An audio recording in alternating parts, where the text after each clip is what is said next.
और बच्चों 5.3 एक्सरसाइज जो एपी की है उसका 5th क्वेश्चन कर लेते हैं हम। The first term of an AP is 5। एक एपी की फर्स्ट टर्म हमें 5 दे दी, लास्ट टर्म हमें 45 दे दी, लास्ट टर्म, और लास्ट टर्म ही एन टर्म होती है, ठीक है। लास्ट टर्म हमें 45 दे दी एंड द सम इज़ 400। और जो एपी का जो एन टर्म्स हैं, मतलब जो एपी की जो सम है 400 है। Find the number of terms निकाल लिए एंड द कॉमन डिफरेंस, और कॉमन डिफरेंस निकालो। तो वी हैव जो है हमारे पास पर लिख देते हैं, वी हैव, ठीक है, फर्स्ट टर्म 5, nth टर्म कितनी है 40, last term, okay, last term that is last term, ठीक है, लास्ट टर्म 45, ठीक है। और जो सम है हमें 400 दिया है, तो हम क्या देते हैं इसमें, ठीक है ना, let number of terms, let number of terms equal to n। Number of terms n ले लिया हमने, ठीक है ना। और ठीक है, और लेट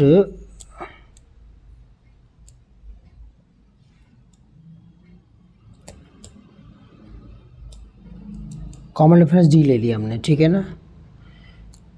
सो nth टर्म हमारे पास क्या होगी, nth टर्म हमें दे दी,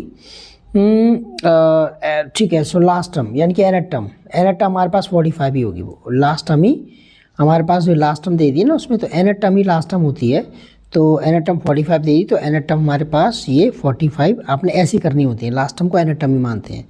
तो a plus n minus 1d equal to 45, ठीक है।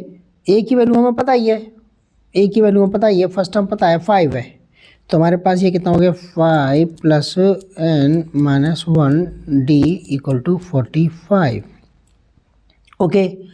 तो हमारे पास जो है ना n माइनस, तो मैं क्या काम करूँ इसे ये मैं 5 को यहाँ उठा के ले जाऊँ, पहले जो माइनस हो जाएगा, पहले तो इसे इसका पिन उठाइए, ये इतना d और ये 45 माइनस 5, ये n minus 1d equal to ये 40 आ गया। मैंने इक्वेशन ले ली, मुझे पता ये टर्म्स जो है ना, जो सम है वो 400 दे रखा, तो एस एन टर्म्स का वो पहले 400 इक्वेट करेंगे, इक्वेशन आई है ये ना यूज़ होगी फिर ये, ठीक है ना।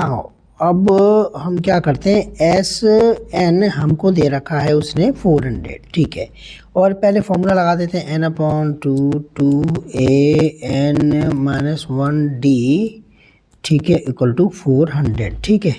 अच्छा, n की वैल्यू हमें पता नहीं है, n/2 और ये 2, और ये a की वैल्यू पता है हमें, a की वैल्यू 5 है, और ये n माइनस 1d देख रहे हो आप, देख रहे हो, ये जो है ना, ये आपका ये इसमें से ये, ठीक है ना, हमारे पास, हम इसमें से उठा देते हैं, यहाँ से उठा के रख देते हैं, ये 40 रख देते हैं इसकी जगह, क्या रख देते हैं 40, इस पूरे की जगह ये 40 रख दिया हमने, ठीक है, इक्वल टू 400। उसे रीजन दे रहे हैं हम, यहाँ रीजन दे दिया फ्रॉम फर्स्ट, यहाँ से हमने फर्स्ट से उठा के रखा हमने, यहाँ 40 का हमने रीजन दे दिया, लिख देना, वो समझ जाते हैं, ठीक है ना।